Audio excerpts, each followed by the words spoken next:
आगे जब पढ़ते हैं भविष्य पुराण पर्व 3 खंड 3 अध्याय 3 श्लोका 10 से 27 तक, इसमें लिखा है कि मलेशिया ने इस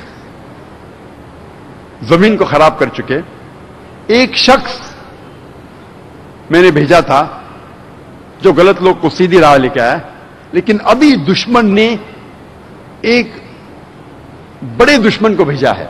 दुश्मनों ने एक बड़े दुश्मन को भेजा है और इन दुश्मनों को नष्ट करेंगे एक आदमी जिसका नाम है मोहम्मद सल्लल्लाहु अलैहि वसल्लम, और वो लोगों को सीधी राह दिखाएंगे। और ए राजा, तुम्हें पिशाचास की जमीन पे जाने की जरूरत नहीं, मैं खुद तुमको इसी जगह पाक करूंगा। और एक इंसान आते हैं फरिश्ते के रूप में और कहते हैं कि मुझे भेजा है ईश्वर परमात्मा ने आर्य धर्म कायम करने के लिए, दीनुल हक, और मेरा मानने वाला वो शख्स है, वो आदमी है जिसकी खतना हो चुकी है, जिसके सिर पे चोटी नहीं है, जिसके सिर पे शेंडी नहीं है, जो दाढ़ी रखता है, जो इनकलाब बर्पा करता है, जो अच्छे काम करता है, जो लोगों को नमाज के लिए बुलाता है, जो सारे हलाल चीजें खाता है लेकिन सूअर का गोश्त नहीं खाता, वो भाजी पाला घास फूस खाने से पाक नहीं होता लेकिन जंग के मैदान में हिस्सा लेने से पाक होता है। इन इंसानों का नाम है मुसलमान। ये भविष्यवाणी जो है भविष्य पुराना में पर्व 3 खंड 3 अध्याय 3 श्लोका 10 से 27 में लिखा है कि एक शख्स को भेजा है ईश्वर ने जिसका नाम है मोहम्मद सल्लल्लाहु अलैहि वसल्लम, लोग को सीधी राह दिखाने के लिए। और एक फरिश्ते के रूप में राजा के पास आता है इंसान और कहता है कि मेरे को मानने वाला वो इंसान है हु इज सर्कमसाइज, जिसकी खतना हो चुकी है, जो सिर पे शेंडी नहीं लटकाता, सिर पे शेंडी नहीं रखता और दाढ़ी रखता है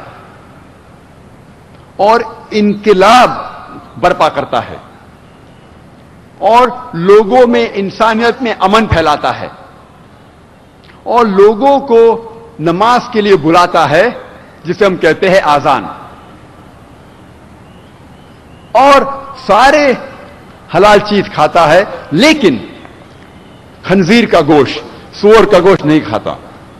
और कुरान मजीद में 4 जगह लिखा है, सूरह बकरा में सूरा नंबर 2 आयत नंबर 173, सूरह माइदा सूरा नंबर 5 आयत नंबर 3, सूरह अनाम सूरा नंबर 6 आयत नंबर 145 और सूरह नहल सूरा नंबर 16 आयत नंबर 115 में हुर्रिमत अलैकुमुल मैततु वद्दमु वलहमुल खिंजीर वमा उहिल्ला लिगैरिल्लाह बी, आपके लिए मना है, आपके लिए हराम है मरा हुआ गोश्त, खून, खंजीर और वो खाना जिसके ऊपर गैर अल्लाह का नाम लिया है, अल्लाह के अलावा किसी और का नाम जिस खाने पे लिया गया है वो आपके लिए हराम है।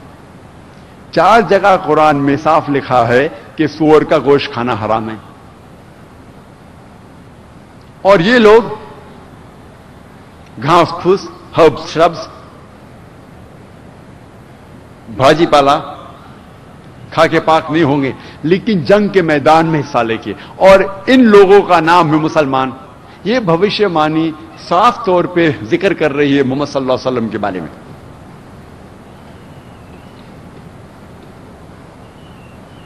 आगे जब पढ़ते लिखा है भविष्य पुराना में पर्व 3 खंड 1 अध्याय 3 श्लोकास 21 से 23 तक, इसमें लिखा है कि 7 शहर ऋषि के और हिंदुस्तान में हम देख रहे हैं कि अंधकार है, बाल, राक्षस और गलत लोग ان شہروں میں ہیں اور ساری برائیاں اس زمین پہ ہے، لیکن جو ملیچا کے ماننے والے وہ سچے انسان ہیں، اور یہ لوگ صحیح دھرم کو ماننے والے ہیں۔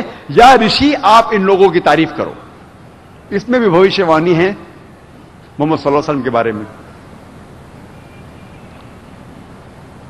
ہم جب وید پڑھتے ہیں،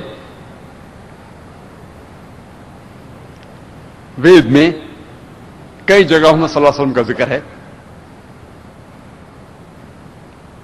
جب ہم پڑھتے اتھروا وید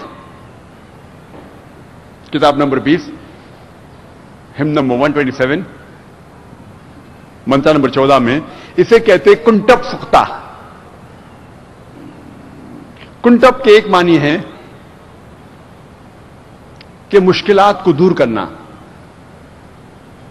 امن حاصل کرنا۔ ترجمہ کریں گے عربی میں ہو جاتا ہے اسلام۔ کنٹپ کے دوسرے معنی ہیں کہ ہڈن گلینڈز ان دا ایبڈومن، پیٹ میں چھپے ہوئے گدود، ہڈن گلینڈز ان دا ایبڈومن۔ اس کا مطلب کہ کچھ منترا ہے جس کے معنی آپ ابھی نہیں سمجھ پائیں گے، کچھ وقت کے بعد آپ کو پتا چلے گا اس کے کیا معنی ہے۔ کنٹپ کے اور ایک معنی ہے کہ نیول آف دی ارتھ، یعنی دنیا کا سب سے بیچ کا حصہ، سینٹر یعنی محور۔ اور ہم جانتے ہیں کہ مکہ دنیا کے سینٹر میں ہے، اور اب میپ دیکھیں گے، میپ میں بھی آپ دیکھیں گے مکہ از دا سینٹر آف دی ارتھ۔ اور مکہ کو کہا گیا ہے دار الامن، امن کی جگہ۔ جب کنٹپ سوکتا ہم پڑھتے ہیں، وقت کی قلت ہونے کی وجہ سے میں سارے 14 منترا کے بارے میں ذکر نہیں کر سکتا، صرف پہلے 4 کا ذکر کروں گا۔ پہلے منترا میں لکھا ہے، پہلے منترا میں لکھا ہے اتھروا وید کتاب نمبر 20 ہم نمبر 127 ورس نمبر 1، وہ ہے نرشنسا، وہ ہے کورما، جس کے 60,000 دشمن ہیں۔ منتر نمبر 2 میں لکھا ہے وہ ہے ماما رشی۔ منتر نمبر 3 میں لکھا ہے کہ وہ اونٹ پہ سوار ہو کے آئے گے۔ منتر نمبر 4 میں لکھا ہے وہ ہے وشوس ریب۔ منتر نمبر 1 میں لکھا ہے وہ ہے نرشنسا۔ نرشنسا آتا ہے نر سے، جس کے معنی ہے آدمی، شنسا کے معنی پرشنسا کے لائق، وہ آدمی جو پرشنسا کے لائق ہے، جو تعریف کے لائق ہے۔ جب عربی میں اس کا ترجمہ کرتے ہیں، ایک عربی لفظ ہے اس کے لیے محمد صلی اللہ علیہ وسلم، جو آخری نبی محمد صلی اللہ علیہ وسلم کا نام ہے۔ آگے لکھا ہے وہ ہے کورما۔ کورما کے معنی ہے وہ انسان جو امن کو پھیلا رہا ہے، یعنی امن کا شہزادہ۔ اور ہم جانتے ہیں کہ اللہ سبحانہ فرماتے سورہ انبیاء میں سورہ نمبر 21 آیت نمبر 107، وما ارسلناک الا رحمۃ للعالمین، کہ ہمیں تم نے نہیں بھیجا ہے لیکن صرف رحمت بنا کے سارے عالمین کے لیے، سارے جہاں کے لیے، سارے انسانیت کے لیے۔ اور تاریخ اس کی گواہ ہے، جب محمد صلی اللہ علیہ وسلم کی سیرت پڑھیں گے کہ محمد صلی اللہ علیہ وسلم سارے جہاں میں صرف امن پھیلائے۔ تو کورما کے معنی ہے وہ انسان جو امن پھیلاتا ہے، امن کا شہزادہ۔ کورما کے دوسری معنی ہے امیگرینٹ، وہ انسان جو ہجرت کرتا ہے۔ اور ہم جانتے ہیں محمد صلی اللہ علیہ وسلم نے مکہ سے مدینہ ہجرت کی، اور اسی منترا میں لکھا ہے کہ اس کے 60,000 دشمن ہیں۔ اور ہم جانتے ہیں کہ مکہ کی آبادی اس وقت جب محمد صلی اللہ علیہ وسلم تھے وہ تقریباً 60,000 تھی، اور یہ سارے لوگ محمد صلی اللہ علیہ وسلم کے خلاف تھے پہلے۔